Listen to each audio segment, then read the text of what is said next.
The Woman in the Room. Dr. Grayson smiled as he finished the most recent chapter she had written. "I think these are your best yet," he complimented her. Elise blushed, warmed by his genuine encouragement.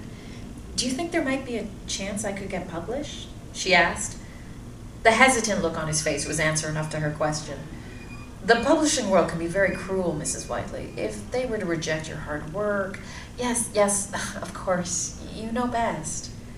She swallowed her disappointment, but expressed her anticipation of seeing him at her next session, a week from Thursday. As he let himself out and locked the door from the outside, there had been something hard for her to decipher from their exchange. Still, it always gladdened her heart to see him and to know he deeply cared. Julian Whitley could barely contain his glee at grabbing his wife's latest pages from Grayson's hands. "My editor's been chomping at the bit," he declared. He asked if she might be finished soon. "She says she's already has some ideas in her mind for the next one." "Then why the glum face? Don't tell me I'm not paying you enough for our little charade." Grayson shook his head. "I don't think I can keep doing this." Julian laughed. "So the starving actor's found a new cash cow, is that it?" His beady eyes narrowed. "Or have you gone and fallen in love with her?" "That's not it at all," Grayson lied. "I just think it's..."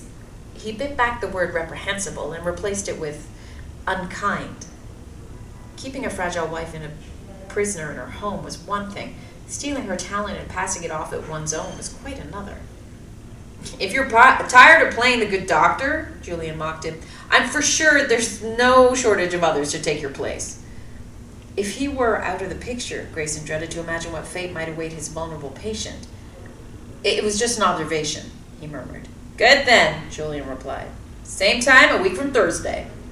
As he stepped into the carriage, which would take him back to London, Grayson caught sight of Elise watching him from her upstairs bedroom window. And in that moment, he made a promise that when he next returned, he would find a way to take her with him.